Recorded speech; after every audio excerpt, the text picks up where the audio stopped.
അസ്സലാമു അലൈക്കും വറഹ്മത്തുള്ളാഹി വബറകാത്ത്. നമ്മൾ ആകാശത്തെ നക്ഷത്രങ്ങൾ കാണാറുണ്ട് അല്ലേ? ചന്ദ്രനെ കാണാറുണ്ട്, രാവിലെ സൂര്യനെ കാണാറുണ്ട്, ചന്ദ്രൻ ഉദിക്കുന്നത് കാണാറുണ്ട്, സൂര്യൻ ഉദിക്കുന്നത് കാണാറുണ്ട്, സൂര്യൻ അസ്തമിക്കുന്നത് കാണാറുണ്ട്, ഒക്കെ നമ്മൾ കാണാറുണ്ട് അല്ലേ? അപ്പോൾ ആകാശത്ത് നമ്മളങ്ങനെ നക്ഷത്രം സ്വപ്നം കാണാൻ അതിൻ്റെ വ്യാഖ്യാനം എന്തായിരിക്കും? ആകാശത്ത് നക്ഷത്രം കണ്ടാൽ ഒരു വ്യാഖ്യാനം, അതുപോലെ തന്നെ ആകാശത്ത് നക്ഷത്രവും സൂര്യനും ചന്ദ്രനൊക്കെ ഒരുമിച്ച് കണ്ടാൽ അതിന് വേറെ വ്യാഖ്യാനം, അങ്ങനെ ഒരുപാട് വ്യാഖ്യാനങ്ങൾ ഇതുമായി ബന്ധപ്പെട്ടിട്ട് പറയുന്നുണ്ട്. അപ്പോൾ ഇവിടെ നമ്മൾ പറഞ്ഞത് ആകാശത്ത് നക്ഷത്രം സ്വപ്നം കണ്ടാൽ എന്തായിരിക്കും വ്യാഖ്യാനം എന്താണ്? മഹാനായ ഇബ്നു സിരീൻ എന്നവർ ഇതിൻ്റെ വ്യാഖ്യാനമായിട്ട് പറഞ്ഞത്, ഒരാൾ ആകാശത്ത് നക്ഷത്രം സ്വപ്നം കണ്ടാൽ അതിൻ്റെ വ്യാഖ്യാനം ജനങ്ങളിൽ വിവരമുള്ള ആളുകളുടെ മേലിലാണ് ഇത് അറിയിക്കുന്നത്. ജനങ്ങളിൽ വിവരമുള്ള ഒരാളുടെ മേലിലാണ് എന്താകുന്നത്, ഇത് അറിയിക്കുന്നത്.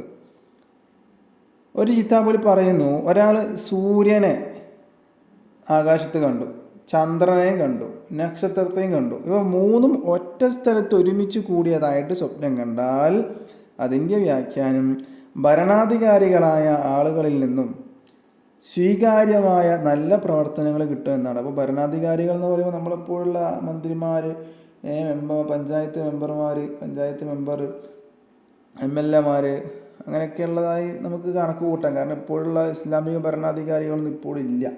അപ്പോൾ അങ്ങനെയുള്ള ഭരണാധികാരികളുടെ അരികിൽ നിന്ന് നമുക്ക് എന്താകും, നല്ല പ്രവർത്തനങ്ങൾ ഉണ്ടാകും, സ്വീകാര്യമായ നല്ല പ്രവർത്തനങ്ങൾ ഉണ്ടാകും, എന്തെങ്കിലും പുരോഗതികളൊക്കെ ഉണ്ടാകും എന്നാണ് പറയുന്നത്. ഇനി ഇതിനൊന്നും പ്രകാശമൊന്നുമില്ല, കണ്ട സൂര്യന് പ്രകാശമില്ല, ചന്ദ്രന് പ്രകാശമില്ല, പിന്നെയോ നക്ഷത്രത്തിൻ്റെ പ്രകാശമില്ല, അതൊന്നും പ്രകാശമില്ലെങ്കിൽ സ്വപ്നം കണ്ട ആൾക്കൊരു ഹൈറും ഉണ്ടാവില്ല എന്നാണ്. ഒരു ഹൈറും ആ കണ്ടാൾക്ക് ഉണ്ടാവില്ല.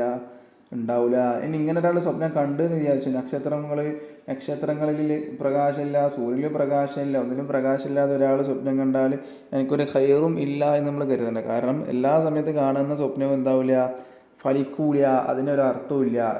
സ്വപ്നത്തിൻ്റെതായ സമയങ്ങളുണ്ട്. ആ സമയങ്ങളിൽ കണ്ട സ്വപ്നങ്ങൾ മാത്രമേ എന്താവുകയുള്ളൂ, ഫലിക്കുകയുള്ളൂ. മനസ്സിലായില്ലേ? അപ്പോൾ വീഡിയോ ഇഷ്ടപ്പെട്ടാൽ ലൈക്ക് ചെയ്യുക, ഷെയർ ചെയ്യുക. ഇതുപോലത്തെ വീഡിയോസ് ദിനവും ലഭിക്കാനായി ചാനൽ മറക്കാതെ സബ്സ്ക്രൈബ് ചെയ്യുക. ഇൻഷാ അല്ലാഹ് വീണ്ടും കാണാം. അസ്സലാമു അലൈക്കും വറഹ്മത്തുള്ളാഹി വബറകാതുഹു.